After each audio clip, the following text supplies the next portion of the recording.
Thanks to LaborFirst for sponsoring today's episode of Better Bad Ideas. Now let's get into it.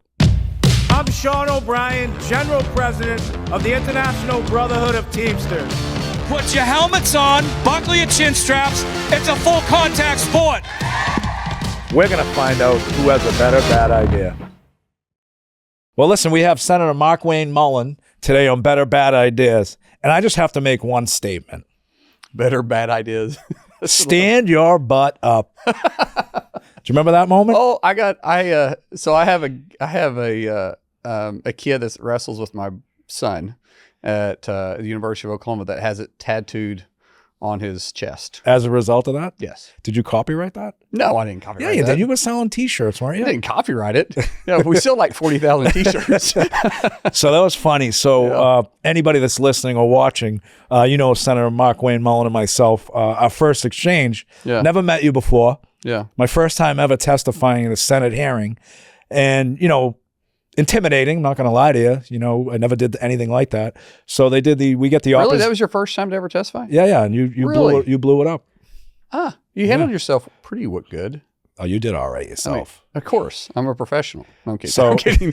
So here's the best. I go into this thing and you know, for us, yeah, I have a great team. They prepare the brief. Yeah. What do you put in like a week before or whatever, and before your testimony? Right. You're sworn in, or you're and then sworn in testimony. Yeah, and then you got to condense it to like 2 or 3 minutes. So we have all this opposition research that we do, and we weren't too worried about the Dems because we knew most of them.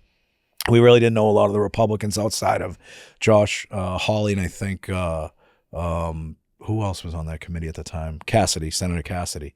So the only one we didn't have opposition research was you. I didn't know anything about you. And so when you start, we just finished the UPS agreement, negotiated.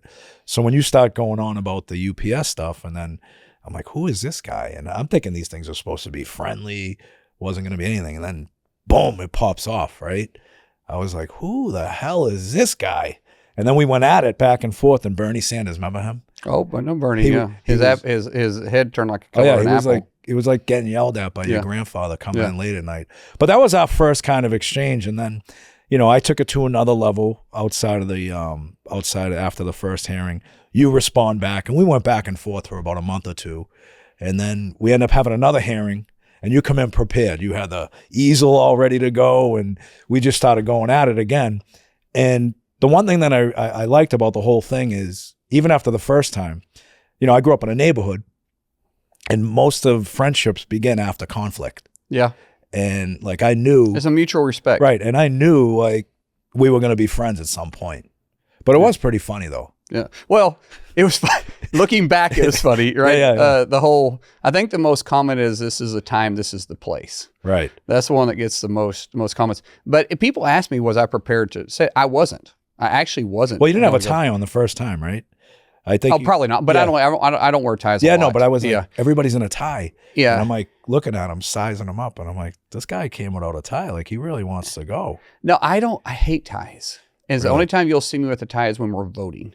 Mm-hmm. So we have votes today, obviously. But I wouldn't. I typically don't wear a tie because I feel like anyways, I don't like suits either. But that particular hearing, I wasn't for sure where it was going to go. Right. But I wasn't prepared. Like I didn't plan on going that way with it. It just happened. But mutual respect. President Trump loves you. Yeah. And with a tremendous amount of respect. He likes the tough guy persona. He likes a guy that's a straight shooter. You're a straight shooter. And so after he met with you, that's when he called and he says, hey, you two will be friends. Right. And so he says, you all need to talk together. And it was funny because when he tried to negotiate it, then you ended up choosing this Italian restaurant that was right behind my house. Literally. I mean, like I could walk out my house, walk across the parking lot, walk into this Italian restaurant. I had no idea it was even there.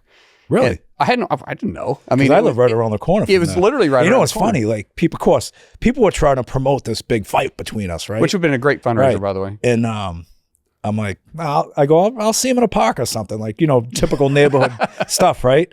Not knowing literally, like we live a block away from each other. Yeah, right around the corner. And when he said, oh, I live right over here, I'm like, oh, this actually could have probably happened, right? And but it was fine. You know, it actually worked out well because you know, there's things we're gonna agree to disagree on, right? But there's things that, you know, we can work together on. And I was just amazed at, looking back, how many people were just trying to promote like this chaos and divide, even though we already had the two exchanges. It was just like people were feeding off of it. But I'll tell you one thing: the good thing about it was, I mean, we were headline news for a long time. Yeah, but Sean, I think what happened is that I wasn't mad. It was just a matter of fact. It was just business. Right. You took it the same way. It's just a matter of business. But it's two guys that handled themselves like men used to handle things. Right. And DC isn't used to that. Oh, like I never, we weren't cursing at each other. It was just like, okay, it's what it is. But that's a mutual respect that you can get. And I think that's why, you know, politically we may not line up on everything, right, but there's a mutual respect behind it because, as you said, sometimes friendship starts with conflict, right, because you get a respect about it. And that's when the president said that I think you two would get along because he saw the personality. And when we first sat down and talked to that restaurant, I had so much respect for you because I didn't know what to expect. I didn't either. I was walking in there because our chief of staff, I think, kind of negotiated that to go in there. And when we walked in, like, I was tense, I'm not going to lie, and you're tense. And I'm like, all right, let's look at worst case scenario. If it pops off, it's a small place, it'll go down for about 5 seconds, and then we'll be out. I was going to say 5 minutes is a long fight. Yeah, I've been in those long fights. I like love that. these guys that go, like, especially in my neighborhood, like, hey, I was in a fight one time for 5 minutes. I'm like, no, you weren't. No. I've been like 3 seconds. I've been in the cage for 5 minutes in rounds, and that's a long freaking time. 60 seconds is a real long fight. But anyways, when I first walked in there, it was kind of funny. I've never told you this. I walked in and, you know, you're sitting there with one of your guys and stuff. This is a small Italian restaurant with 5 tables inside, maybe, right? And I go, I'm coming out here with concrete shoes. I've heard the Jimmy Hoffa story. Plus, you know, two El Salvadorian brothers own that. They're my boys, right? Yeah. They're awesome. Yeah. And so I could see that. But I'm sitting there too going, all right, this guy's coming in, like, because we exchanged some good stuff on social media, even though we're better than that, I think. Yeah, I agree. But it was fun. And truth be told, I didn't even design half of it. You know, I'm sure, you know, your team did the same thing, right? But when you put out the cachet of guns on your ranch, I'm like, all right, this guy's serious now. Like, all right, Did I do that all right. Yeah, you didn't know that either. So, but you know, I don't know if you remember or not. Because when you first met, I had so much respect for you because the first thing you did when I walked in there, and it was tense, right? We go the second hearing, right? When we met at the Italian restaurant. Oh, Italian restaurant. Yeah, we met at the Italian restaurant. But last time we had talked was at the hearing. Now we're at the Italian restaurant. President Trump, you had met with President Trump. Trump called me, said, hey, I want you two to meet. I think you guys will get along, right? I walked in the restaurant and you stood up.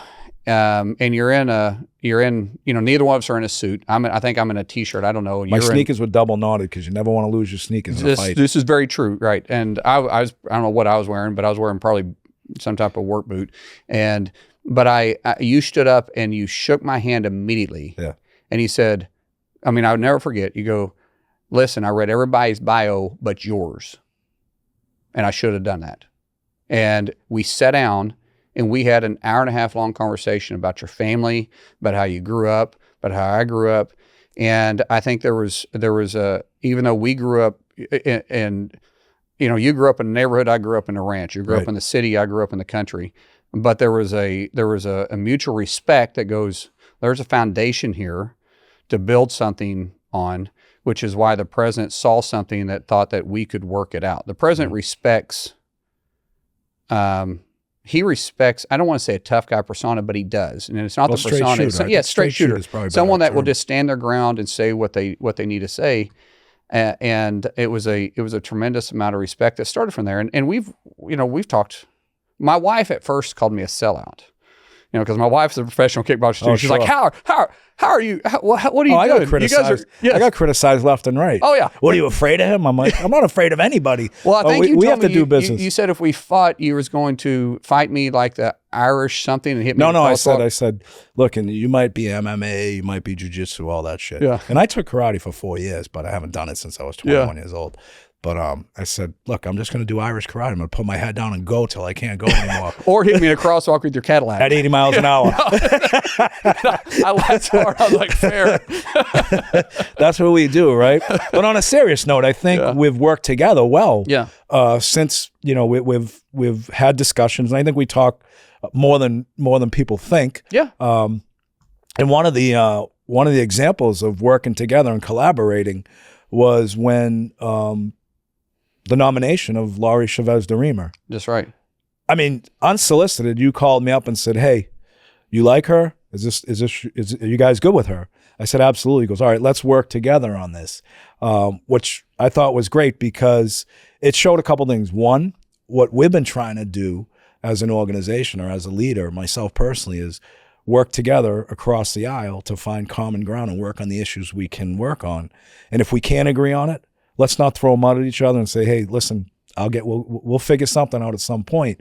But that was a really defining moment, I think, and we demonstrated to people like, hey, you can have your disagreements, you can argue, fight, but when there's something that is very good for this country, let's work together. And she was very good to the country. I mean, you walked in and you said, this is an example. Sean and I agreed on this. Sean and I worked on this. Sean and I endorsed this.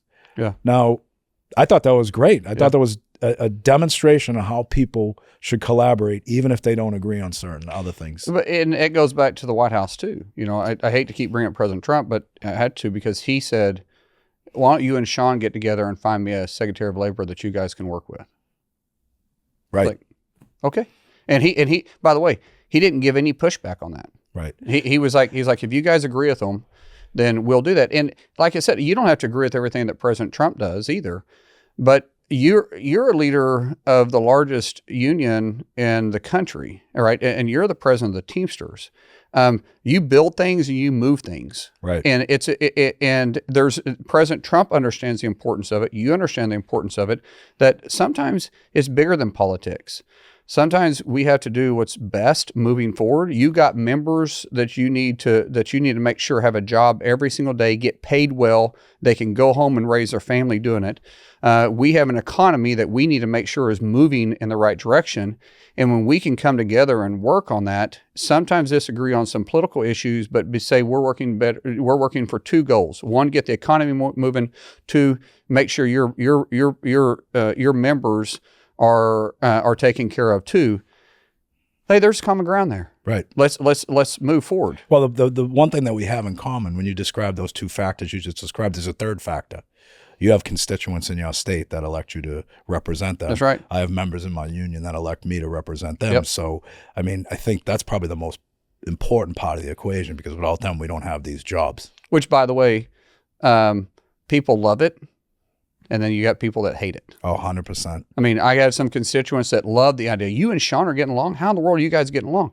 Well, I never took it personal when I was fighting professionally. Yeah. There's guys that I fought professionally against that I still talk to. I mean, literally still talk to all the time. In fact, one of the guys sent me a text message this weekend and said, "Hey, some of us old guys are going to get together and dust the gloves off on like October 5th and whatever Saturday, sometime in October.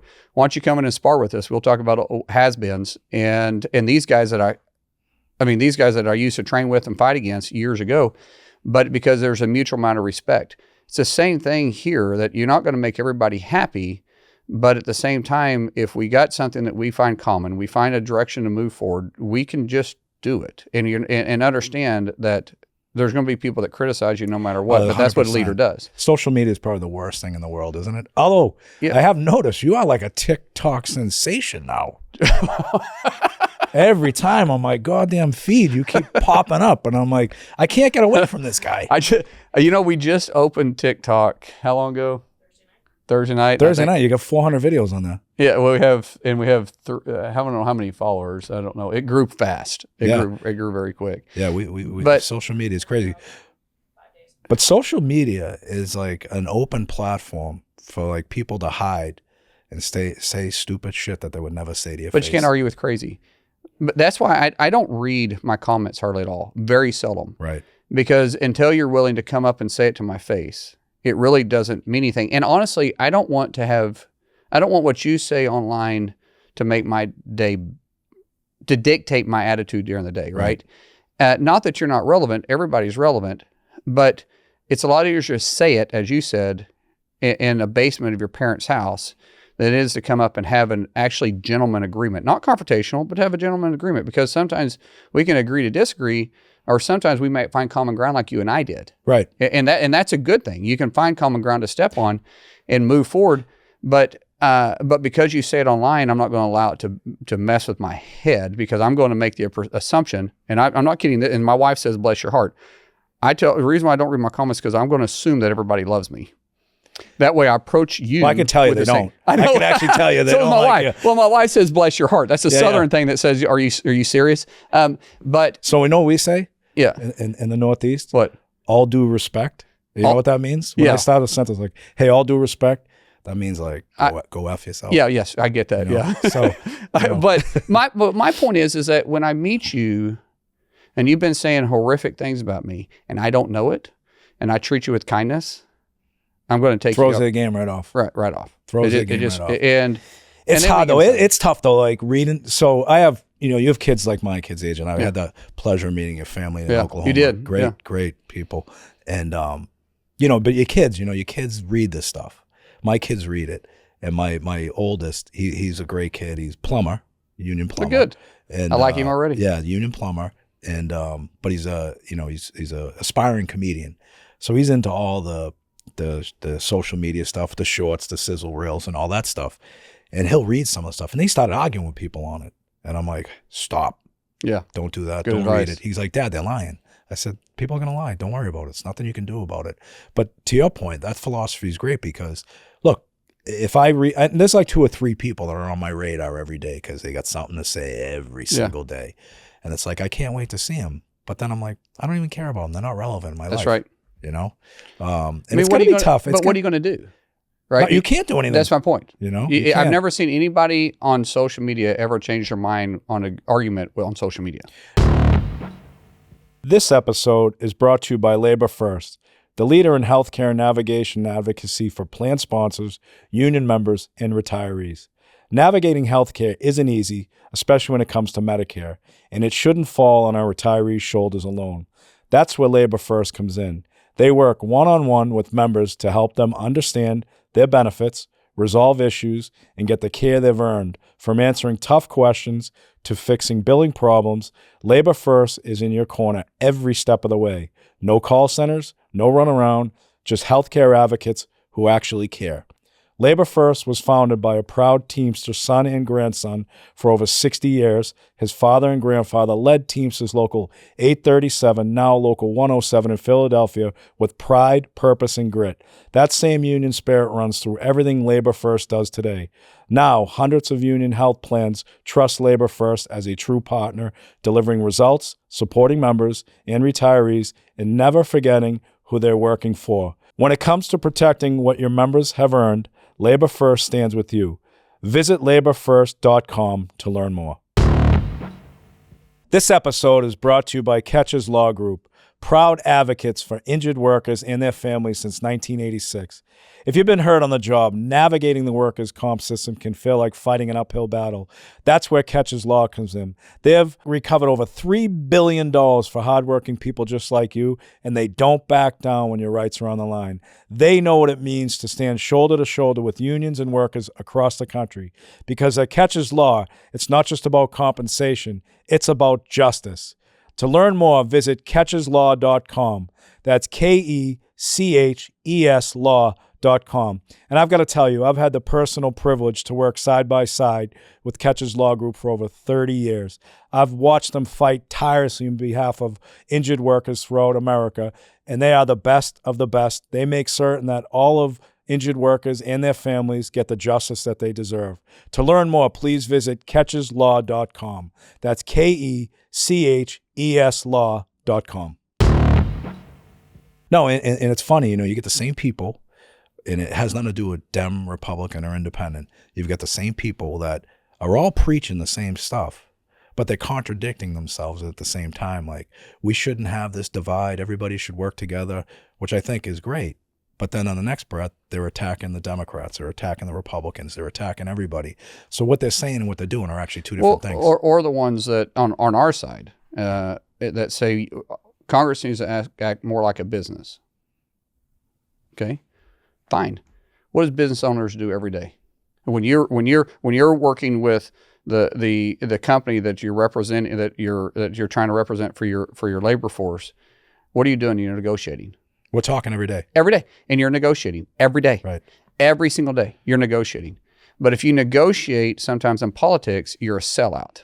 Well, right? that's the problem. You're compromising. You're a rhino in the Republican world. And so right now, what's going on? I mean, you're in the thick of it. Yeah. Right. You're in the thick of this potential shutdown, and it's all over negotiation. Yeah. Right. So I look at it from my perspective as a labor leader and as a person that negotiates the biggest contracts in the country with some of the largest employers. Your goal is always to get an agreement. Your goal is never to strike, right, in our world. And your goal is always to let's do what's in the best interest of the people that we get paid to represent. Now, the same holds true for what's going on right now in Congress, right? And it just seems like right now it's like the American people, getting put in the middle because there's an appetite not to get an agreement. Is that accurate? Sure. I got to fight. You fight. They're looking for a fight for no other reason but to fight. So I don't mind fighting. You don't mind fighting. I mean, fighting's part of our, it's how we were raised. DNA. Right. But I want to fight knowing there's a path to victory, and then knowing what victory looks like. We're just fighting for the spite of fighting, and there's no positive outcome, then it's kind of ridiculous. Right? I mean, and this is where we're facing the shutdown is, what is victory? Describe to me what victory looks like. Because when we shut down, every federal employee as part of a union, right, military, everybody is affected. So on October 1st, every military paycheck will go out and they'll be paid in full. October 2nd, every federal employee paycheck will go out and they'll be fully paid. But say we're in it for 2 weeks, the next payroll is 15th and 16th. Payroll doesn't go out. So who are you hurting? You're hurting the people in the middle. And you're hurting the military. You're hurting the union workers. Yeah. And the administration is getting criticized because they publicly said, if we shut the country down, I'm laying everybody off. People don't want to hear that either. They don't want to hear it, but at the same time, the president's goal is to shrink government by 10%. Because we're a bloated government. We've increased, a lot of agencies increased 200% since COVID. Government, the economy hasn't grown 200%. And by the way, hasn't every president, the last 4 presidents, whether you're a Democrat, Republican, wanted to have a smaller government, right? You go all the way back to Bush, 43. Obama made this very clear. I mean, he made that during his campaign speech that he was going to shrink the size of government. Then you had Trump 45. Biden actually said it too, but Biden came in COVID and blew it up. I'm not criticizing. I'm just saying what happened. Right? No, the facts. Yeah, right? and so what we're trying to do is take government back to the size it was prior to COVID pandemic. And when you really look at it, what's the argument here? What we're facing in the shutdown is we're doing a clean CR. What a clean CR, continuing resolution, means there's nothing attached to it. It means that we're operating on December 20 or on October 29th, the same way we're operating on October or September 30th, the same way we're going to be September 29th, September 30th, the same way we're going to be operating October 1st. So under the CR that's proposed on the table right now, it's status quo. Status quo. What the Democrats are wanting to do is they're wanting to fight because... What do they want to fight over? I mean, we don't have the inside knowledge of what's going on. Although I'm reading this morning online because, we're concerned because I've got members and I'll tell you, the administration has been criticized because they've laid people off, closed, shut down stuff. But I have members that work for the federal government that haven't been affected, Teamster members. And so my concern is that they're going to have their jobs and keep their jobs. But what are the issues from the Democrats? Because I read this morning that the Republicans are accusing the Democrats of, wanting to give undocumented illegal immigrants health insurance. So, that's accurate. But what that means is during the COVID pandemic, they did a premium tax, which is attached to ACA, Affordable Health Care or Obamacare, whatever you want to call it. And what they did is it underneath ACA, it allowed you to get a certain subsidy up to 400 times the poverty line. right? You follow me? Yep. So the current average poverty line inside the United States is 128,000, according to the ACA, which is 400 times the poverty line. So you take it times it by basically 4, and you get to where you're at, which 138. I say 400 times, 4 times above poverty line. And during COVID, they waived all that. They put everybody's accepted, regardless of your income level, regardless of your status, legal status. Which was probably the right thing to do back then, right? Back then, I'd say it, because a lot of Republicans probably supported it, a lot of them didn't, but I'm just saying that it was just waived all fees. But there was also no checks and balances to find your legal status if you approved for it, if you didn't approve for it. What they're wanting to do, what Democrats are wanting to do right now is keep that status quo. Well, our argument is COVID pandemic's over. Why is the taxpayer paying for this? Why are we subsidizing insurance companies? That the reason why we did it at the time was because they were saying they couldn't afford it and they were going to go out of business. So we subsidized their premiums. Now these same insurance companies are making between 15 and 25% margins, like profit. I'm all about capitalism. I'm fine with companies making a profit, but not at the same time that the taxpayers subsidizing. Well, I have a problem. I don't have a problem with people making money as long as everybody shares in the wealth, right? So when you look at these insurance companies, and we deal with it all the time when negotiating health insurance and health care and everything else, you look at the cost of premiums, you look at the executive salaries, and then you look at the people that are dependent upon this insurance. They're the ones taking the brunt of it, like my members or like employees that are not represented. All the while, these insurance companies are flourishing, flush with cash. Yeah, and once again, private companies are private companies. They pay what they want to pay. Mm-hmm. I don't disagree with that, but there shouldn't be subsidies from the federal government offsetting at the same time. And you're right. When I first started business 28 years ago, I've provided insurance for my very first employee, and insurance was $72 a month for full. That was your cost. That's what it cost me per employee, because I paid 100% of their insurance. Mm-hmm. $72 per month. It was full insurance, had like a $25 copay, $250 deductible. Today, my insurance doesn't even exist. You can't even get that plan. But my plan has cost me roughly $800 per employee. The company, $800 per employee. It's a $5,000 deductible. Right. Who can afford that if you're a working person? Yeah, and it's 80-20. Yeah, that's terrible. It's horrible insurance. So right? People are going to make a decision on, should I pay my tuition, my car payment, my mortgage, and not go to the doctors because I can't afford it? Well, what happens most of the time is my employees will use the insurance and then they can't afford a deductible. Right. And then we end up having to either loan them the money or bonus them the money, which depending on which way I got a better bad idea. Yeah. We'll sign them up, make them Teamsters. We got the best affordable insurance in the world. Yeah. All right. Not sure we're going to go down that path, but that's an agree to disagree. But my point is that the Democrats right now, they're saying instead of doing a clean CR for 7 weeks, they're willing to shut down the government for a premium tax that doesn't even expire till the end of the year. This doesn't expire till December 31st, but they're choosing to make the fight right now. We're saying, why are we doing this? And I got to believe, and this is inside baseball, so you might be limited on what you can say and not say, but I've got to believe. I've been in a million negotiations. Yeah. Like I said, we negotiated the largest deal, UPS $30 billion deal, and we negotiate across the table. And then usually there's some discussion outside of the room where I would have company people come to me and say, come on, we got to get a deal. We're really not passionate about this issue, but we have to keep it on the table. Is there any back channeling going on? Are you getting feedback from Dems? And look, I get you're on a team. Each one of us are on a team, and you've got to support your leader of that team at the time. But then there comes a time where you're like, all right, this lead is going down the wrong path. This really isn't that important. Is there any back channeling going on either side? Yeah, I wouldn't say back channel. There's negotiations going on. I've been in negotiations since 6 o'clock this morning. I don't know when this airs. I was too. I was trying to put these goddamn contact lenses in. Yeah. And I was trying to negotiate. 6 this morning? I was already at the gym at 5. Yeah. Well, it started at the gym and then we started taking it a little bit farther than that. But so since 6 o'clock this morning, we've been talking. The issue that you have I'm 100% pointing fingers here because it's true. I'm not making any accusations. This is true. Chuck Schumer is the one that's holding this thing up. That's why this is the Schumer shutdown. So I guess my question is, a Democrat's coming to you saying, hey, we can get this thing done, but he's the problem. Yes. And so they're actually going around trying to talk to Hakeem now. because Hakeem seems to be more reasonable. What's happened with Schumer is Schumer voted for this back in March. So just 6 months ago, by the way. Voted for the same status quo. Exact same CR. Not one word is changed. This is the exact CR, which he voted for 6 months ago. Now he's saying he won't support. Same thing.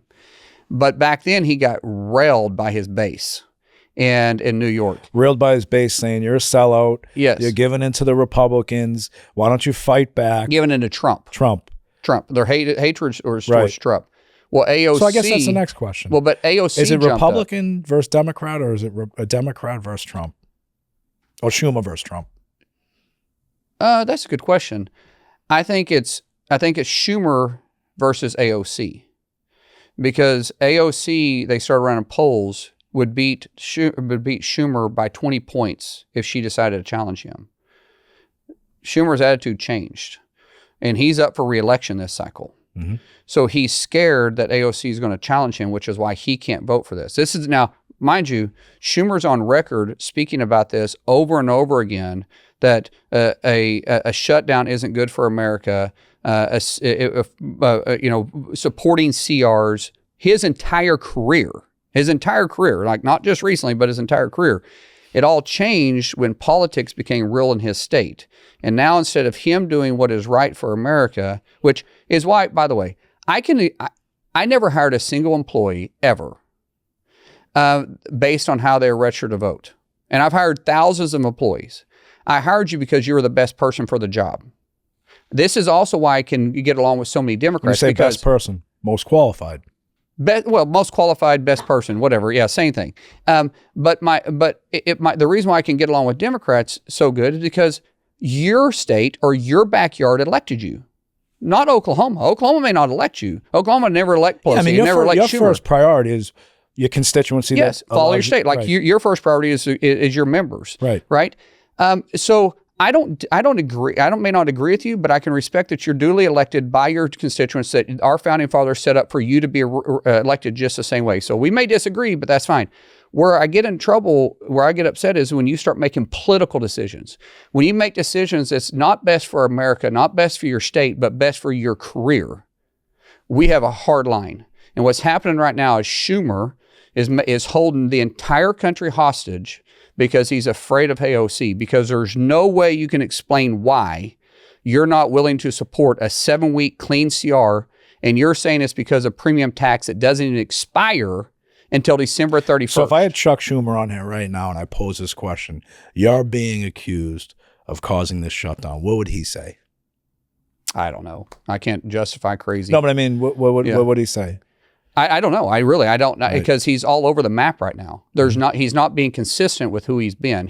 And that's what when you're making a political decision, you start moving with the wind everywhere the political arena is. And that's why you can't be consistent. So it's hard to predict what a guy's going to do when he's scared of his shadow. So Republicans, when you're arguing, or you're negotiating, I should say, when you're negotiating in this arena, my concern always, because of my job, is how's this going to affect working people. Mm-hmm. Now, I would assume the Republicans are clear that if this shuts down, people are going to be laid off, government's going to shrink, these workers won't have a job, the military is going to be compromised, right? Are the Democrats taking the working people's platform about being laid off? I would say a lot of them are. I'm saying right now their leadership isn't. Okay. That doesn't speak for the whole base. But here's our concern is, first and foremost, national security. So when you start affecting the military. And this is publicized all over the world, by the way. All over the world. You start affecting the military, and we're going to have military personnel that they don't get paid a whole lot anyways. I mean, they're living paycheck to paycheck. And you're going to say they're not going to get paid on the 15th, and yet they're literally deployed all over the world. They're going through boot camp. They're doing all kinds of stuff right now to protect you and I to be able to have a conversation like this. And we're not going to pay them.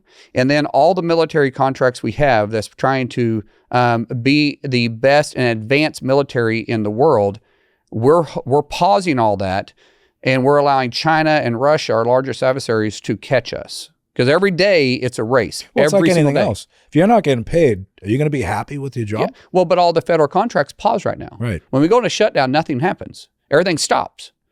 And by the way, federal highway projects that everybody's upset about, you're not going to see any workers out there because we're going to be stopped. And that's not something you would endorse. I mean, you are, even though we've had differences with right to work and everything else, you do support, I believe, infrastructure projects, keep 100%. people working, project labor agreements on those jobs. You know my background. Right. I've been in construction. I started plumbing, and then we got into everything after that. We started doing utility work, pad sites, HVAC, electrical work. Because the prevailing wage was important, right? Yeah, it's important because you got to be competitive. Here, the most important thing is you got to be competitive with your competitors, right? And if I want the best and the brightest, I've got to have a complete package. Now, I believe this is where sometimes you and I might disagree. I feel like I can pay better than my local union. I can provide better benefits, better retirement, better than and better income than my local union can. Right? I would disagree with that, but But what I'm saying is that may not be accurate in any place in the country. But I have to know my my market. Every market is different, and I would expect you to disagree with that. But ultimately, at the end of the day, you and I are trying to do two things. One, we want our employees, you're wanting your members to be happy. We want them to be successful. As a business owner, I know that I'm only successful if my employees are successful. And they're only successful is if the company's successful. So we got to be in the boat. We got to be rowing in the same direction. So I look at it from a different perspective. And this is a great conversation. Yeah. So I worked for a family-owned business, the Shaughnessy family. Fantastic. I went 18 years old, went to work for them. That's when he was driving a truck? I was hauling heavy equipment. I did my apprenticeship program through there. We were the largest crane company on the East Coast, family-owned. And, we always had people that complained no matter what. And we were making good money. We were making great money. And, family-run business. I'm still friends with the kids. The father was my guy. And I'd argue with him every day because I didn't enforce the contract as a steward. But when we went on to jobs, you'd have certain people that would complain. I'm like, listen, you know why these customers hire us? It's not because of the owners of the company. It's the job that we perform. They're just brokers. They set the deal up. We're going to be the reason why they retain us to come back because we're professional. We do the job, safely and get it done. No one gets hurt. We're the ones that sell ourselves. So that was always my philosophy. It wasn't about the company because people would be like, look at the Shaughnessy's. They're driving brand new BMWs. And I'm like, great, good for them. They're just brokers. I said, by the way, when we come in at 4 a.m, they're here. When we come back in at 4 o'clock, 5 o'clock at night, they're here. So they're working just as many hours as we are. However, we're the ones that are going to retain the business because of the service that we provide.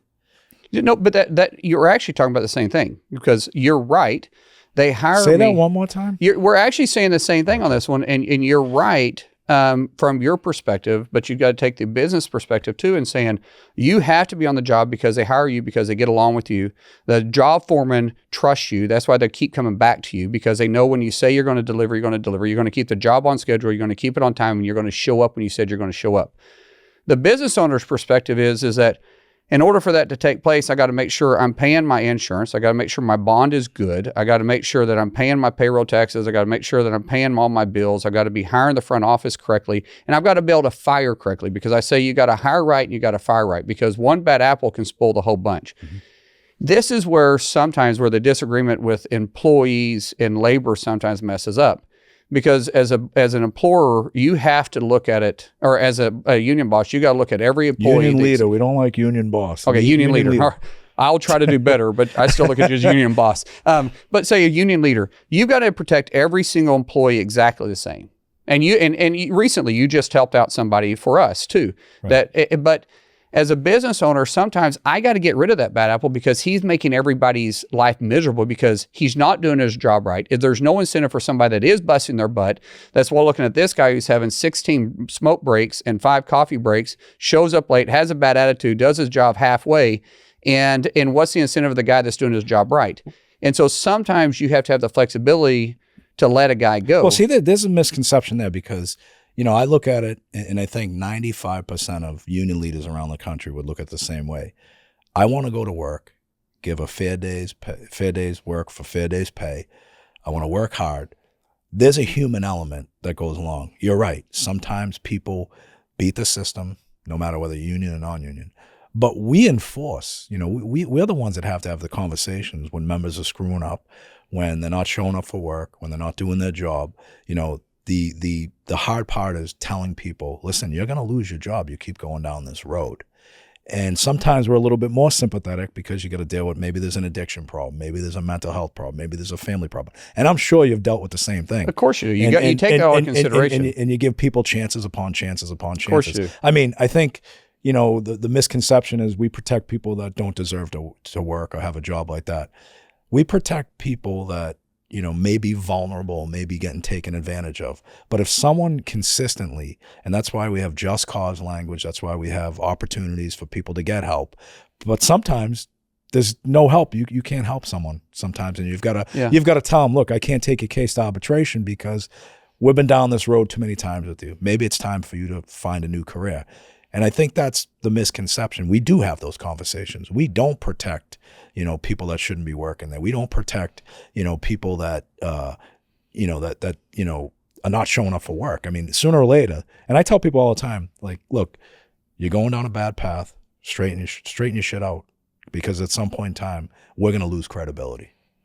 Yeah, I think there is a misconception about that, because I will agree with you that we feel like that as a business owner, you protect the good and the bad regardless. As a business owner, the worst thing is to hire somebody and have to fire them, mm-hmm. because you're hiring them for a specific reason. You fire them, you gotta replace that person, right? And you're right. The way we look at it is, especially when I was younger, as a company grew, I had my managers look at it this way. Look at it from your employee's perspective all the time. If this was a solid employee for 6 months, solid employee for 6 years, all of a sudden something's not happening. He's not being seen. Look at what's going on. Is he going through a divorce? Right. You may not be able to promote him during that time, but talk to him. Sometimes as a business owner, as a manager, you don't know what's going on in someone's life. Sometimes you got to be a counselor too. Because my theory has always been, if you're going to work someplace, why not work for me? Here's my issue with my problem with the union. I think I told you this in a hearing, but we were talking over each other. Is in the first time we met, go back to 2009, I think it was 2009. I'm aggressive, man. I'm aggressive going after businesses. I like aggressive going after new work, right? And I'm trying to grow the company. I want to be the biggest and the baddest in the region. I was already the biggest in the state. I want to be the biggest, period. And I'm hiring the good people. I'm doing right. We get into a little bit bigger new construction. We started with service and repair. Now we're doing bigger stuff. We've been building casinos for the tribes. Now we're getting into hospitals. And I get this job for Manhattan Construction. And we only had one real union shop in the state, or in the town at the time. We beat their price significantly. I did it on purpose because I was bidding the work. I did it on purpose to get my foot in the door. I knew that I was going to break even on the job, or if I get lucky, making 5%, which 5% means after you do warranty work for 12 to 24 months, meaning you're not making anything. But we had cash flow on the backside. I keep hitting this dang mic. We had cash flow on the backside. So I felt like I could get it, prove I could do the work, move forward. We get the job, and immediately we start getting protested. Immediately, like they set up people on the corner saying, "Shame on Mullin." That's it, just shame on Mullin. And then they started trying to unionize us. They started going to my shop, harassing my guys. Now, was this like an open bid job? Yeah, this is an open bid job. This is off the Dodge reports, right? Mm-hmm. So now they're starting to come in and harass us at our shop and our work. I had guys show up I did radio shows. I had guys show up in my radio shows leaning against my truck. Now, that may not be a big thing where you're from, but in Oklahoma, you lean up against somebody's truck. That means that you don't want to chew with your own teeth anymore. It's just a thing, right? And so that's a true statement. You can insult everybody but my pickup truck. Yeah, it's kind of true, right? Don't touch my truck. And I had people show up at my house, and it was just pure harassment. Just went all through me, right? For 2 years, I dealt with this. Of course, we did a great job. Of course, we lost money. Of course, we got more contracts. But we had to deal with that. That was my first taste of the union. All right, so had it gone down differently, right? Yeah. So say that you bid the job and the union approached you and said, "Hey, let's sit down and talk. Like, what is this going to look like? Why can't we work together? Why can't you sign an agreement with us? Here's what we can provide for you. Would you have been open to that at that point? If they would have made the approach of, hey, we got guys on the bench that we would like to put to work. Can we work out some type of labor agreement with you? My statement would be, absolutely. I'm always looking to hire a good guy. How do we want to do this? Do you want us to hire the guys because we're a right to work state?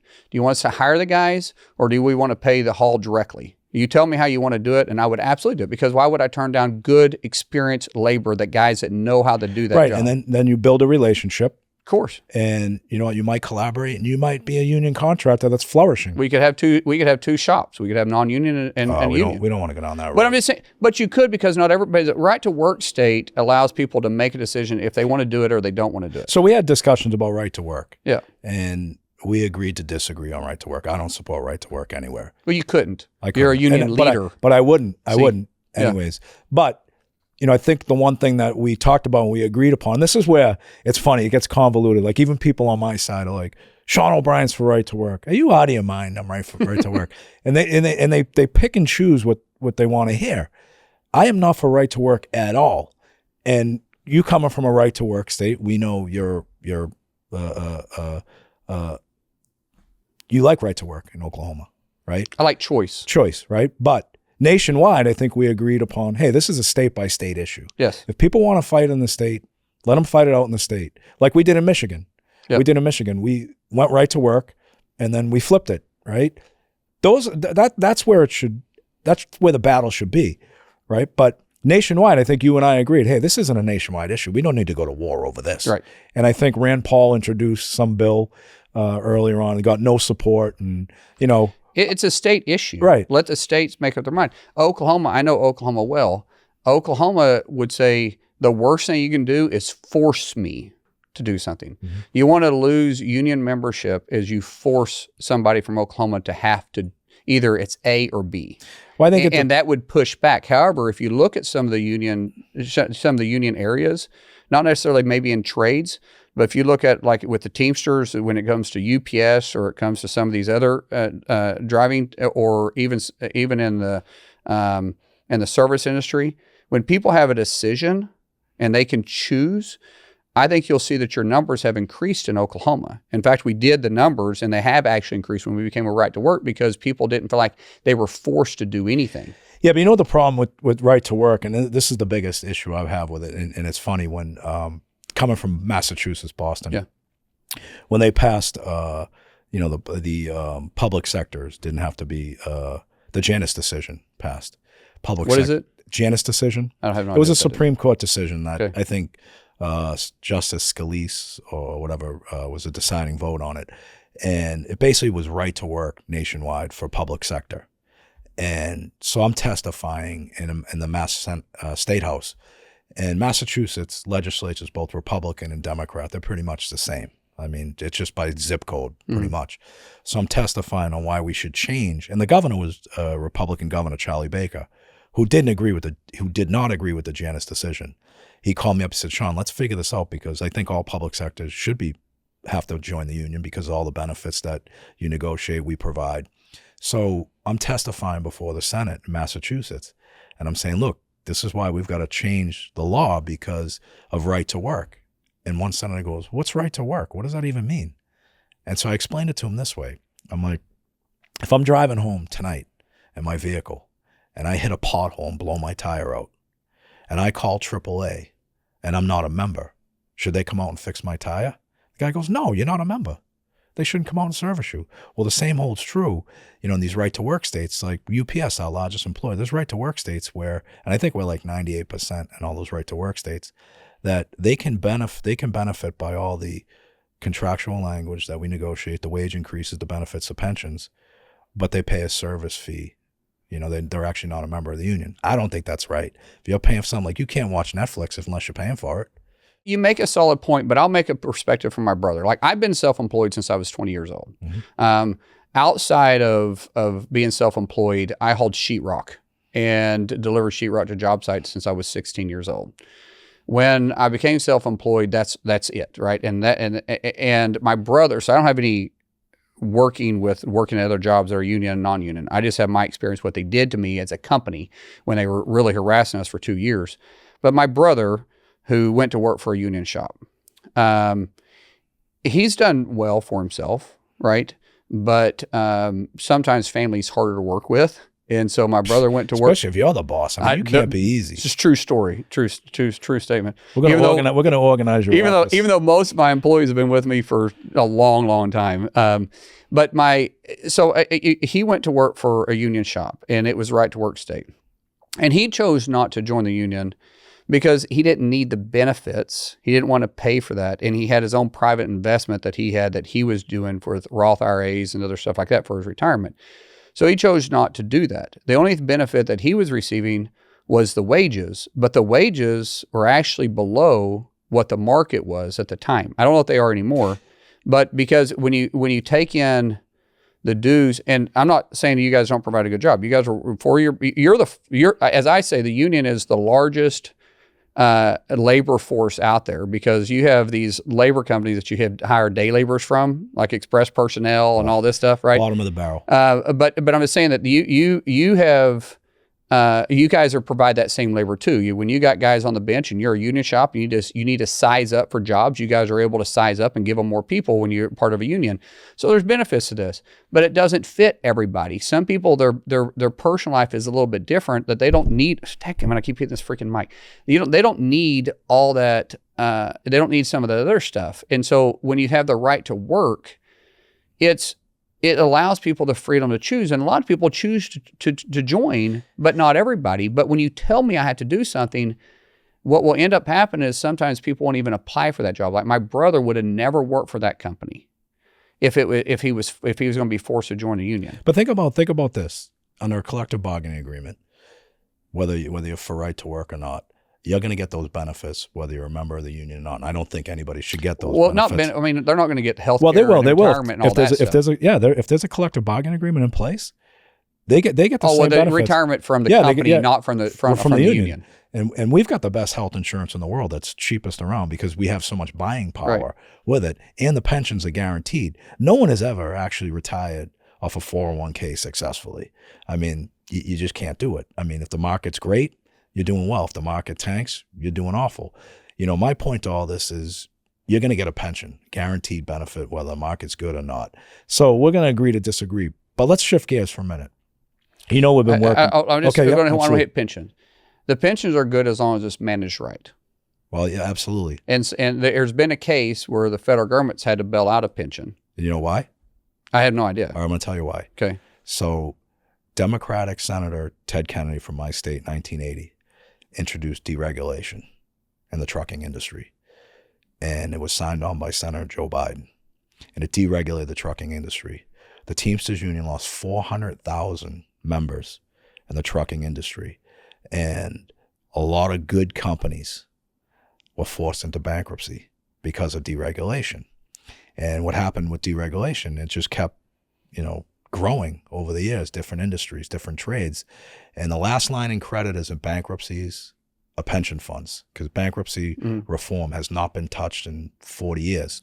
So when the pension funds were distressed, which I came out of a distressed pension fund, and Biden put that legislation in there, it funded the majority of these pension funds. And everybody said, this is a union bailout. This is a union bailout. And it wasn't a union bailout. It was a problem created by the Democrats in 1980 that, they were criticizing me because I didn't make an endorsement in the election. And, people were saying, we fixed your pensions. Senator Schumer, a lot of them, we fixed your pensions. I'm like, yeah, you did. I said, but it's no different than me playing street hockey in my neighborhood. I broke my mother's window in 1980. 40 years later, I chose to fix it. Should I get accolades for fixing a problem that I helped create? 40 years later. 40 years later. Yeah, and you got a point. My point is on pensions, though, is that they're only as healthy and as good as because that could happen again. The problem is you may not have the appetite of the people that broke it to fix it. Right. And so the pensions sometimes we see pensions go bad all the time. You see it go bad. Well, I think in which I agree with pensions, by the way. I have no problem with pensions. I agree with pensions. I'm just saying, like, for somebody that's wanting to do something else because they want to be more dependent on themselves, more than people managing a pension, it's scary. For me, someone that's always been self-employed, a pension would scare me to some degree. I know we'll agree to disagree on this, but I want to be in control of my. I want to be in control. But of it. that's I don't want to personally. worry about it. Oh no, 100%. That's the way you were brought up. I mean, you're disciplined, right? Yes. The average person today going to work for a corporation or a company, they're worrying about, and it's different, right? Because the 20-year-olds, 30-year-olds, they're not thinking about retirement. They're trying to buy a house. They're trying to, in some cases, they have to pay towards their medical. The last thing they want to do is take 4 or 5% out of their pocket each week and put it into a 401k. That's true. So if you can manage a collective bargaining agreement that has a pension where someone doesn't have to take any money out of their pocket, and They don't realize it. they don't realize it, right? So I got a question for you then. sure. I actually am enjoying this conversation. Why is it that union members can't be part of management of the company? I think that comes under the law, the National Labor Relations Act. But I mean, any law can be changed. You can actually. So I'll give you a for instance. So you had solicitors, right, in your company that go out and price jobs out for you, right? Oh yeah, we call them bidders. All right. Yeah. So we call them solicitors. So where I come out of, Too many people have signs say no soliciting. So no we want soliciting. bidding. Yeah. So say they're so you can to a point. You can Yeah. have people like where I came out of my company. We had people that worked in the field for 15, 20 years that wanted to go work. They wanted them to go work in the office because they knew how to price jobs. They knew what they were looking at. So they maintained their union membership. They maintained their benefits, although they weren't performing the job under the collective bargaining agreement. Happens all the time. All the time. See, but my thing is that my best managers, in fact, my current CEO, CFO, and COO, I have a couple of COOs, all came in from beginning. That's the way it should be. But they couldn't do it. They couldn't be part of the upper management if they had a choice when they were going from management, because you just don't make it to CEO. You just don't make it to CFO or COO, right? Mm-hmm. You don't make it to the management team if overnight. You have to be able to take the promotions. And in my perspective, I've never been part of a union. My perspective is at some point with a union, you're stopped. It depends what the scope of the agreement says. So every collective bargaining agreement is different. Like, if the scope incorporates that job classification, you could do it. Like working foremen, superintendents, they're all part of unions and construction jobs, even though they're in management functions. Okay. That helps. It's different everywhere. So it's all different. It's different everywhere. So, fair enough. We've been working bipartisan on a lot of legislation, and one of our biggest agendas. And look, the funny thing during the election was, well, not funny, but there's been a lot of rhetoric on both sides. The Republicans want to be the working party of working people. Democrats, working people felt like they've been abandoned by the Democrats. So you've got this whole different narrative this time around. And the biggest thing for us under the Obama administration was the Employee Free Choice Act, which is basically the version of the PRO Act. Mm-hmm. So we had a Democratic House, Democratic Senate, Democratic President. Didn't go anywhere. There were too many bells and whistles in it, and there wasn't an appetite from the administration. Fast forward, PRO Act comes up. Under Schumer was pushing that very hard, Bernie Sanders, and they want to introduce it during the election cycle. And there was a lot of issues in there that people had a lot of problems with, both Republicans and Democrats. And we took a look at this, and we were like, this is never going to pass, never going to get bipartisan support on this. And so we've been working with some Republican senators and Democratic senators to come up with a version of the PRO Act that's called the Faster Labor Contracts Act, that doesn't have all the bells and whistles that the PRO Act and the Employee Free Choice Act. And we've been working bipartisan on it. Is that something that you could support if you took a look at it? We've already looked at it. It's moving in the right direction that can 100% get Republican support on this. Right. And the other thing. And that's because what you said is we call it poison pills. Right. The original PRO Act had a lot of poison pills from both sides. Right. So you looked at it right. This is never going to pass. When you start taking out the poison pills, and as we say, KISS, keep it simple, stupid. Mm-hmm. The version that we're working towards right now is a KISS version. And it's just like, what can both sides agree on? It's like permanent reform. What can both sides agree on? There's some things we're not going to agree on. Right. And I think we've had a lot of those discussions with everybody's staff involved. I think this is a great opportunity for Republicans to prove they can do something for working people. And again, like you said, you treat your employees good, you pay them top rate, give them the best benefits, right? They're going to be happy. But there's a flip side of that. Not all employers are the same. And we don't solicit union membership. We don't solicit people to join a union. People come to us and say, I'm having a problem. My employer's doing this. We're paying 50% of our medical. We've got no working conditions. They're awful. That's the stuff that we focus on, right? But this Faster Labor Contracts Act would actually prove and demonstrate that the Republicans are going to support working people. And then it actually puts the Democrats in another position where they're either going to embrace it, and if they attack it, what are they demonstrating at that point in time? Yeah, and by the way, you as a union leader, see, I'm adjusting. I like it. It may not be soliciting, but as I said, what happened to us. Right. So not all unions are. Well, I would never go to someone's home. I think when you go to someone's home, you cross the line. Agreed. But that's the difference between, and I think you're trying to put a different mindset on how we're approaching this. Two things have to happen though for a successful business, and this is what got me upset the first time we met with you, was that you were demonizing all CEOs. And I agree, not all business owners are the same. I 100% agree with that. I have seen some really, really bad business owners. I'm dating a former CEO. Well, actually not dating. It's like a life first partner, of all, right? It's like a life partner. Hey, first of all, yeah, she's so much better looking than you. Do you know that you have no choice because you're not doing better than that. Do you know that she's been accused of having glaucoma? I would agree, because I'm looking at you too, and I'm looking at her, and I'm going, how the heck did you pull that off? You might find this hard to believe. You're not winning any beauty contests either. I never said I was. I got my wife when she was 18. She didn't know any better. So I know I outpunted my coverage, but she has choices. But anyways, let's stay focused. Okay. My point that I'm trying to get to is that both sides have to equally be working for each other. They have to have a mutual respect for each other. And when one side is demonizing the other, and from my chair, my perspective, I'm not setting your perspective, so I'm not accusing. I'm just saying from my perspective, I don't see a lot of CEOs. I'm not saying they haven't been. A lot of CEOs accusing their laborers being corrupt and all this stuff. But you see unions accusing the CEO and the upper management of being corrupt. And the issue is that if your union leaders are accusing the leadership of doing that, then it loses morale in the labor force. It depends what the situation is, though. Like when you have a company that's raking in the dough and they're crushing it, in which I don't think any of us wanted to take an oath of poverty, right? And we don't have a problem with people making money. But when you see businesses start to diminish, right? People getting laid off, but you're seeing CEO pay increase. That's a problem. That's a problem.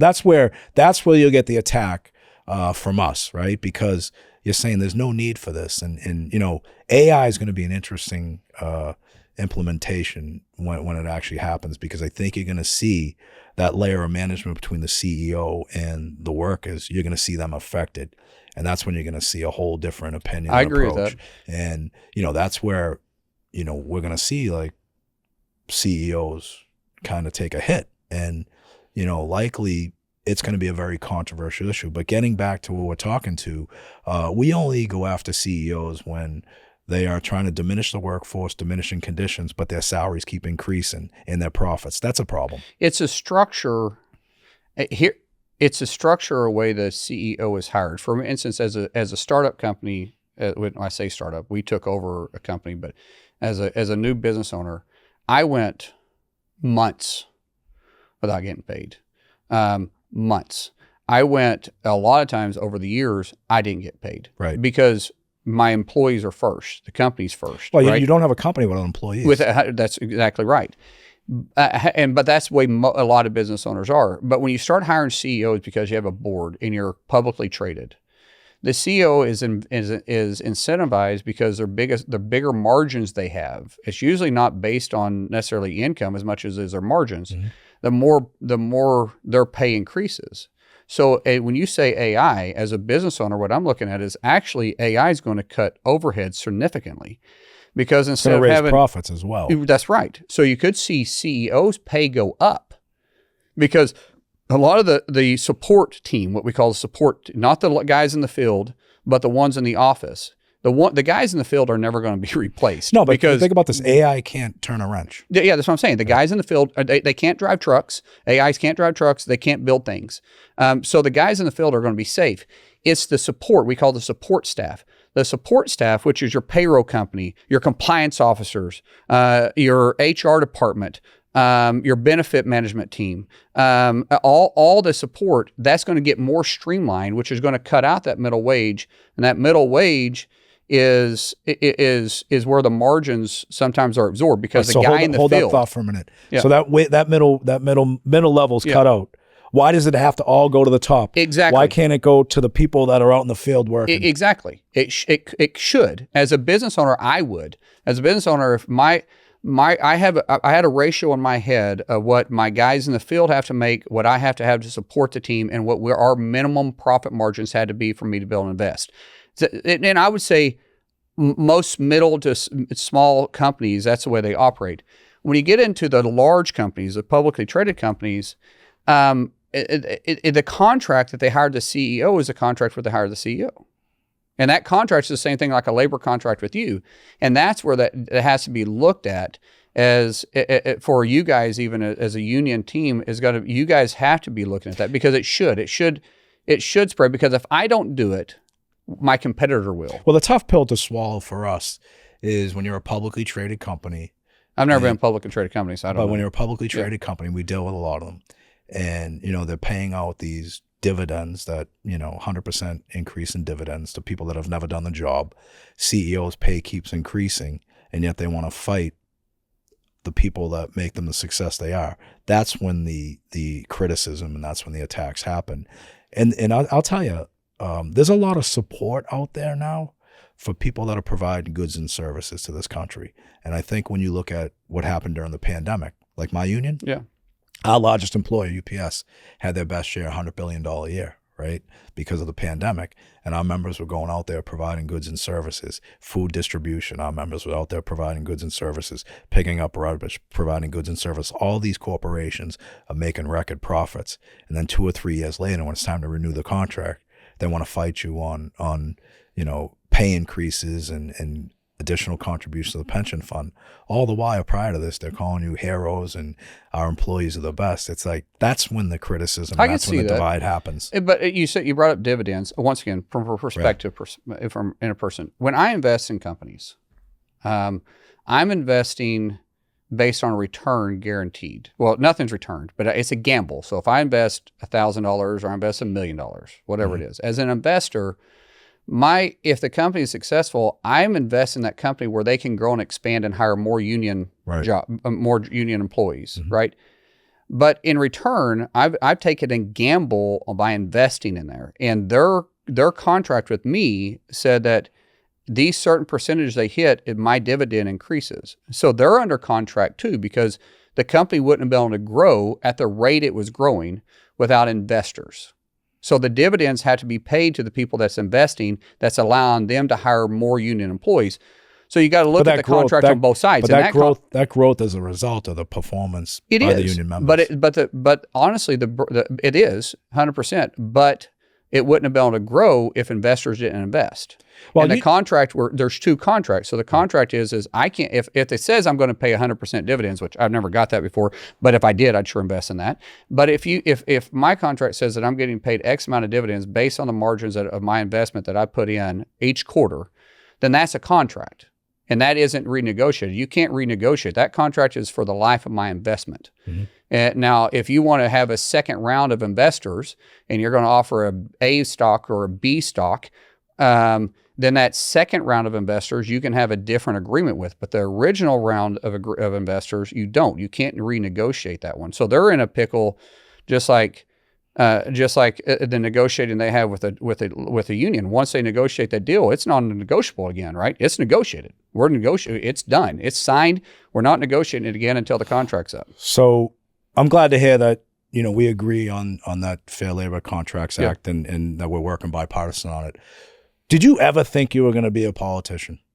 No. Do I look like one? Do I act like one? No, you certainly don't act like one. No. So And have I shared a story with you why I got into politics? I think you did, but I think the audience needs to hear it. So we have a saying in the company, the biggest, you're never going to change anything you're willing to tolerate, which is what you do, right? Right. You see things that's a problem and you go negotiate it to fix it for your members because you're not willing to tolerate it. I respect that. I had a manager years ago, my first company that I bought. This is back in 2000, July of 2000. And how old are you at this time? 25, 24? 23. Yeah. Yeah, it's 23. No, actually, I was 22. I was about ready to turn 23. It was, so anyways, I'd bought the company. I'm trying to manage it. I thought I knew how to manage. I figured like I was just a micromanager. So I was playing whack-a-mole. I was a firefighter. You definitely strike me as a type that micromanages. I don't. I'm actually the most least micromanager. Am I not? The least micromanager. I hire. Say that he just looked at me like I hire you to do a job, and I don't want to manage you. If I hire you to do a job and you're the manager, you manage. I'm the same way. Everybody thinks I am a micromanager. Yeah. What I do is I get up and I oversee. Like if I don't like something, why are we doing this over here? I'll question it. That's right. But I hire you because I hired the best person for that job, and I expect you to perform. And if you don't meet those expectations, then we'll have a conversation. Mm-hmm. But I hired this lady. She wasn't performing. Every time I'd go in, she would just puke problems. And I would go to that office every other day. So I was driving there back and forth every other day. And I wrote on her calendar, you're never going to change anything you're willing to tolerate. Like, I don't mind you having problems, but come to me with the problem and the solution, and I'll tell you if I like the solution or not. Solution's the best part. Right. But if you just come with a problem that I've got to fix, you're not managing. So I wrote that down on her calendar. Fast forward 2011. We were installing portable water treatment plants.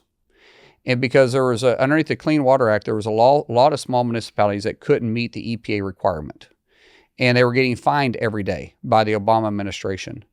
And these are small municipalities that can't just pass a bond. I mean, when I say small, they're remortgaging their houses to make payroll in some cases. Yes, I mean, yeah, the council is trying to figure out how to be responsible for it. They can't go pass a bond because it has like 12 people that's got to pay for this. And I'm not kidding when I say that, because small towns, a lot of people live in rent houses, but a lot of your main landowners are only owned by a few people. They're the ones that's going to be paying the lion's share of this. And so they can't pass a bond. They're getting fined. So we invented a piece of equipment that could put their discharge, meaning their service side of it, going to the customer. We could bring them up to compliant. Obama said that he was going to pass. He had shovel-ready jobs through regulation. That was his quote. I remember it. And he changed the Clean Water Drinking Standard by just a small percentage, and it regulated that company out of business. Now, that was the fastest growing company we had. My wife and I had invested personally well into 7 figures on top of it. It was 18 months old. We were operating all over the United States in 18 months because it was a huge need. We'd never been fined. We'd never had any issues. Monday or Tuesday of April 2011, the EPA came in. Friday morning, I'm sitting there and I'm thinking, I got to call all these employees that came to me. I'd invested all this money. We had, I don't know how many red F-150s around the country, trailers. We had a warehouse. We had a huge warehouse. You were like the version of Landman back then. Yes. Right? Yeah. Well, not that much, but I wanted to be like that. And they basically shut us down. I had to call all the employees, and there was a guy on the phone, on the news, which I'd never even been to a political event. Didn't own a tie, didn't own a suit, never was non-political whatsoever. Could you even name who your Congress people were back then? Had no clue. Not. I couldn't name one of them. Not one of them. I couldn't name a single one. Not even my senator. I couldn't name any of them. I voted, but I voted every 4 years. I never voted on the midterms, and I wasn't involved in any type of organization, anything. But I was having to make a phone call to basically tell everybody, you can come to Oklahoma, we'll give you a job, or we're going to have to give you a severance package and figure it out. I was ticked, and a guy who came on the TV named John Boehner. I didn't know who he was. He was Speaker of the House at the time. I had no idea. Yeah. I didn't know. I mean, I know John now personally. I didn't know who he was. And he said that we got a job package. He used to cry all the time, remember? He was pretty emotional. He used to cry all the time. Yeah, he's pretty emotional. Yeah. He still does. He's an emotional guy. But he goes, we have a job package, quote, that's going to create 500 jobs or 5,000 jobs. I was like, I'm laying off a few hundred people right now. You didn't do anything. You're killing us. So some faceless bureaucrat out there is doing this. August of 2011 was the first political event I went to and stood up and said I was running for Congress. I have a clue what I was doing. There's 8 people there. Everybody's dressed in suits, and I'm dressed in a pair of Wranglers and a button-up shirt because that's how you see me. You see me dressed, Yeah. right? That's what I dress most of the time. And we were successful at it. If I knew what I was getting myself into, Sean, I don't think I would have done it, because don't think for a second that dirty politics don't exist. Oh, it's awful. I get into office, win office. Now, I've never been audited in my life at this point. My saying is if I do things underneath the table, my employees will do things underneath the table. We'll always operate on top of the table. We don't operate in gray area. Gray causes problems and it's open for interpretation. So I always was way above board on everything. We paid well our share of taxes, but 6 months into my office and being in office the first time, I get audited. Well, after our first fight, I got audited. Did you really? No. Oh. I was like, well, I might have made that phone call. My mother. Hey, yeah, you called. My mother after one of my best friends is Jason Smith, the chair of Ways and Means. Yeah. So, I don't know. Tell him I said hello. But anyways, no, but after our first fight, I didn't know my mother watched C-SPAN. Yeah. She goes, and she's an strong Irish woman from the projects in Charlestown. She's like, I saw you on TV today. I'm like, you did? Where? Is there something wrong with you? She says. I go, what do you mean? She goes, that argument, the fight with the senator. Is there something wrong with you? I go, why? What's up? She's like, thanks to you, now we're all getting audited.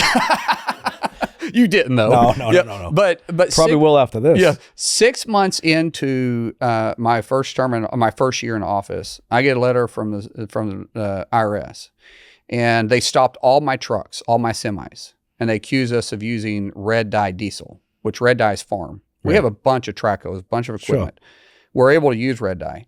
They stopped all. Now we have a lot of big trucks. It's just basically number 2 jet fuel, right? Right. Yeah. Sorry, sort of. So we put it. They stopped all of our trucks on the road. Couldn't move. They shut us down. They went by one by all of our trucks and drawed a sample out of all the tanks. Of course, we didn't have any red dye in any of them, but that was the first one. 2 weeks later, we get a call from the IRS. They're coming in to audit us. 3.5 years. They audited us for 3.5 years. At the exact same time, the Department of Labor came in and said they were auditing us the way that we pay our guys. 3.5 years. Then they sent me a notice, Sean, and said that I can't go to my office without giving them proper notice because of my federal employee status. If I simply said hi, it would be intimidating a federal agent doing their job, and I would be charged. So they took over my office and my corporate office. I had to make phone calls before I could go. They were there for 3.5 years until the day President Trump was sworn into office as Trump 45. They left, never got a fine, never got any. And you think this is all a result of retaliation for why else would they becoming leave? A congressman? Why else would they leave? They left that day. They left literally the day he was sworn into office. We sent them letter after letter saying, they left their personal effects. I still got one of the guys' family photo that he left on my desk because he was there so long. And I put it all in boxes. We got but we said we're going to destroy it all. We didn't destroy it all. We're still holding on to it. Fast forward, Biden gets into office. 6 months after he gets into office, Christy and I's restaurants started getting audited. No kidding.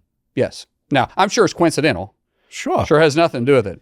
But my point is if I knew what I was going to get myself into, I would have probably never ran for office because it cost us a ton. Can you imagine being audited by the Department of Labor and by the IRS for 3.5 years? How much money that cost the company, how much money that cost Christy and I personally. So if I knew what I was getting myself into, I would have never ran for office. However, this isn't my lifestyle. This isn't what I'm going to do. I'm not going to grow old in this job. I love building things. I love employees. I love seeing growth. But it's an honor to be here. When I'm here, I'm all in. And I don't financially have to do it. It's not my job. Right. But I get to do it. And while I'm here, man, I'm as passionate and all in as I can possibly be. But if I knew it, I don't think I could have ever taken our company through. Well, I think the other thing too, there's one real important factor in all this, the effect and the sacrifice on your family. Well, that's when Christy and I got into politics, we had 3 kids. The oldest was 7, 6, and 4. I took them to school every single day with me. Every single day they got in the truck. We left the house by 6:50. That's an Oklahoma Cadillac, an F-350. Yeah, it was actually an F-350, a red. And we would go to the court. We'd go to my office, and they would sit at the conference table and eat breakfast, and then go back in the shop and play with all the guys. Right. They would go to school filthy. My wife would get so mad at me. And then their school was just a few blocks from my office, actually a few blocks from my jiu-jitsu gym. They could walk across the road and go right into the jiu-jitsu gym. And I loved my family. I loved my life. Yeah, there's no doubt. I coaching my kids as wrestling, coaching their football, coaching their baseball. I get in the office, all that stops. Since then, we've collected 3 more kids. So we went from 3 to 6. Mm-hmm. Why? Because every time I came home, my wife couldn't leave me alone because I'm such a strapping, good-looking guy. Oh, here we go. And she got glaucoma. Truth is, I say we have 3 that we chose and 3 we got stuck with. So we got 3 adopted and 3 that came natural. And the life has been chaotic, but we love it. And here's what we do before I ever run. We sit down as a family, and every one of my kids have veto power. That's great. Every single one of them, including my wife. I'm not saying that we got to collectively agree. If any one of my kids say we're done, I'm done. I mean, done. Like I'll walk away tomorrow, no issue. I'm done. Like it's finished. Well, I think what's important is that you recognize that this isn't your passion. This isn't, when you hear you're passionate, you're doing your job, you're passionate, but this isn't who defines you. This position doesn't define you. And same in my role, there's going to be a certain time where I don't feel that I'm influential or effective. I'm walking away. Yeah. And I'm going to enjoy life. It. That's it. When I'm just maintaining, I'm done. Yeah. Because you're doing a disservice to yourself, number one. Yeah. And more importantly, the constituency you're elected to represent. And, I think we can witness it now. Yeah. There's a reason why there's pensions in government. People should take them. Yeah, that's true. We are. I tell people you can vote, and 50% of the time you can get it right. Right. So it doesn't take much to vote. It's what you do when you're not voting. It's the relationships that you make. It's the relationship that you and I have. The relationships we make with the relationships you have with the White House pays more dividends for you and your members than anything you ever do in Congress. Right. Would you agree? I would agree. The relationships are important. They're the most important thing. And when you establish credibility, yes. And you can have disagreements, because I have disagreements with President Trump. I have disagreements. But if I have a disagreement, I'm not going to publicize and attack someone. I'm going to say, look, we don't agree with this. This is what'll work for us. Can you do this? And you make the phone call privately. And it's credibility. Yeah, it's credible. And so there's a lot to be said for that. So for me, when we're just maintaining, then we're dying. It's Right. the same thing with the company. We call it babysitting the organization. If you're just going to sit there and babysit it, not grow it, Leave. then you're better off leaving. That's right. So listen, I want to thank you for coming on Better Bad Ideas, Senator Markwayne Mullin. I love the name of my this, friend. by the way. I got one question. Yeah. And I ask all guests this. If you could have lunch with someone, not someone that's deceased or a family member or someone you miss, if you could have lunch with someone, who would that someone be? Wow, that's a good. Not deceased. I've been Right. asked that question, not deceased, but deceased or not, and I've always said RFK. I'm sorry, not RFK, Teddy Roosevelt. I currently living. Tough question, isn't it? It is. I know what you're thinking. You're going to say Sean O'Brien. Yes, that's right. No, I would. I know this sounds funny, but I would like to pick Dana White's brain. Well, Dana's a friend, personal friend. Yeah, I didn't know that. Dana and I got sideways a little bit. Right. And not that we're sideways at all anymore, but I would like to just pick his brain because he took a sport that I loved during the time when I was fighting that wasn't profitable. It wasn't making any money. No fighter was making a living at it, really, for the most part. And he made it into what it is. And he did it. I mean, he's the face of it. He's been the driving force of it. I would like to pick his brain and say, what'd you see that other people didn't see? Well, that's fascinating, isn't it? Yes. I mean, like the slap. Have you seen the slap thing? That's his. By the way, I would play a lot of sports. I know it, but I would never do that. That is the dumbest thing to not be able to move. That's going to be bigger than the UFC. It's getting big. But I would say that would be the guy I'd like to sit on today. sit down and have lunch with. Excellent. Excellent.